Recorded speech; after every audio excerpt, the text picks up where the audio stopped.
ನಮ್ಮ ಗ್ರಾಮದಲ್ಲಿ ನಮ್ಮ ಯುವಕರಾದ ಮಂಜುನಾಥ್ ಧೂಳಿಕೊಪ್ಪನವರು ಅಧ್ಯಕ್ಷರಾಗಿ ಆಯ್ಕೆಯಾಗಿದ್ದಾರೆ. ಇದಕ್ಕೆ ನಮ್ಮ ಗ್ರಾಮದಲ್ಲಿ ನಮ್ಮೆಲ್ಲರ ಹೆಮ್ಮೆ ಅಂತ ನಾವು ಅನ್ಕೊತೇವೆ. ಯಾಕಂತಂದರೆ ಅವರು ಯುವಕರದಷ್ಟೇ ಅಲ್ಲ, ಇಡೀ ಗ್ರಾಮದಲ್ಲಿ ಯಾವುದೋ ಒಂದೇನೋ ಸಮಸ್ಯೆ ಆಗಲಿ, ಒಂದೇನೋ ಕಾರ್ಯ ಇರಲಿ, ಯಾವುದೋ ಒಂದು ವಿಚಾರ ಮಾಡೋದನ್ನೇ ಬಂದು ನಿಂತು ಎಲ್ಲ ವರ್ಕ್ ಮಾಡುವಂಥ ವ್ಯಕ್ತಿಯವರು. ಅವರು ಅಧ್ಯಕ್ಷರಾಗಿದ್ದಕ್ಕೆ ನಮಗೆ ಎಲ್ಲರಿಗೂ, ನಮ್ಮ ಇಡೀ ಯುವಕರಿಗೇ ಹೆಮ್ಮೆ ಆಗಿದೆ.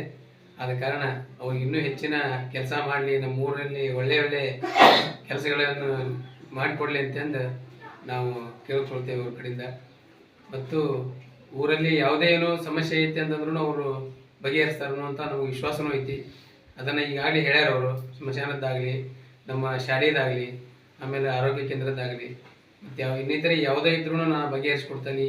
ನಾವು ಎಲ್ಲರೂ ಸೇರಿ ಒಂದು ನಮ್ಮ ಊರನ್ನು ಒಂದು ಒಳ್ಳೆಯ ಗ್ರಾಮವನ್ನಾಗಿ ಅಭಿವೃದ್ಧಿ ಮಾಡೋಣಂತೆ ಅಂತ ಭರವಸೆ ಕೊಟ್ಟಾರ. ಅವರಿಗೆ ಧನ್ಯವಾದಗಳು.